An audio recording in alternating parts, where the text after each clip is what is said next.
William Blake was an 18th century esoterist known for his poetry and paintings. This famous etching was called the Ancient of Days. Accepted by Freemasons as a representation of God putting order into the universe, was printed on copper plates using a style of etching which he claims was revealed to him by mystical forces.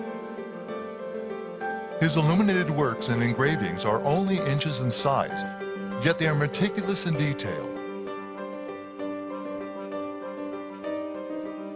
Blake has always said his work was not meant to stand on its own, but rather be part of a titanic whole. In his poem entitled Jerusalem, he makes mention of building the holy city in England's green and pleasant land. In 2008, months before his mysterious death, Rick Clay went on a popular radio program called Red Ice to explain why he thinks there's been an ongoing effort to recreate Zion on the very site of the 2012 Olympics. 1. All the roads around the site seem to have biblical references to them.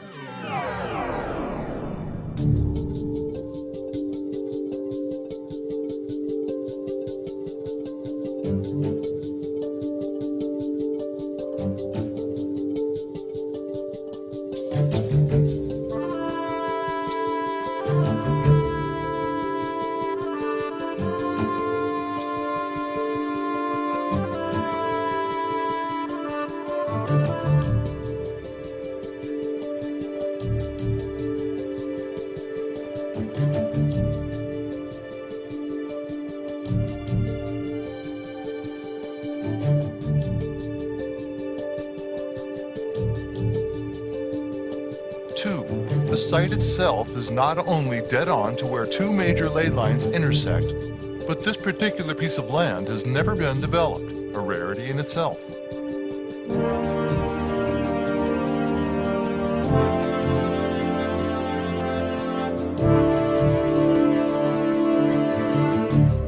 According to Clay, there's also an attempt by the royals to connect the lost bloodline of Christ to Prince William.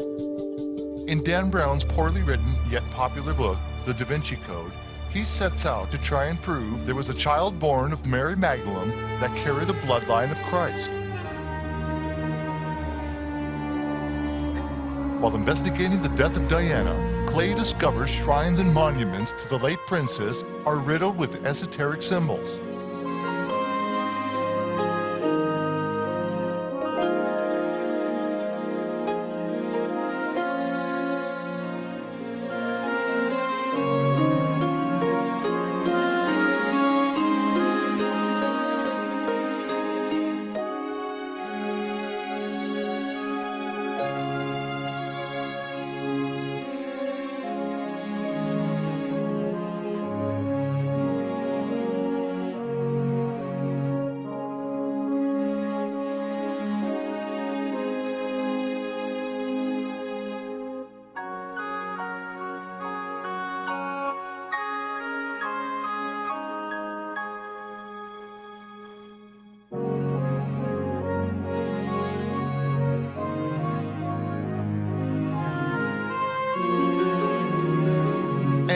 The name of the bridge where Diana's accident took place is called Ponte de Lama. This means passage or bridge of the moon goddess.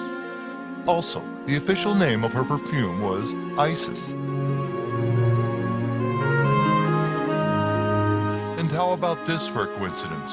Prince William's birthday is not only on June 21st, the summer solstice, but he also turns 30 in 2012. And according to the Bible, this is when Christ started his ministry.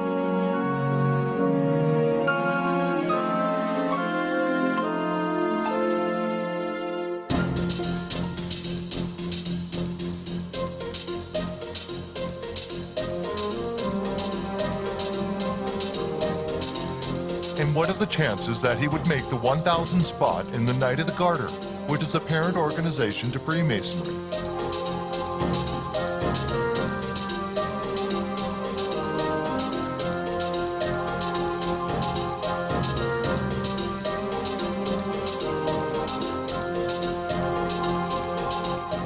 Most people think the tradition of the Olympic torch goes back to the first games, but actually, the introduction of the flame came from what many people called the 1936 Nazi Olympics.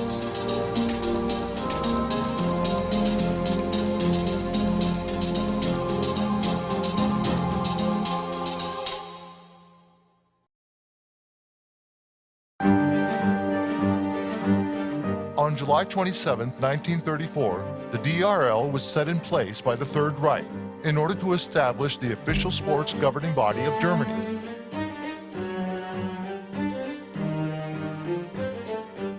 And appointed Dr. Karl Diem to oversee its operations.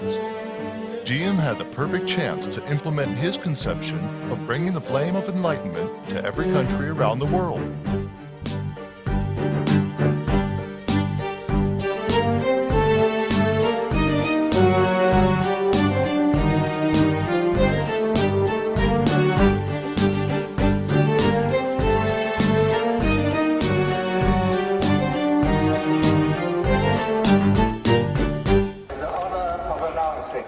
That the games of the 30th Olympiade in 2012 are awarded to the city of London.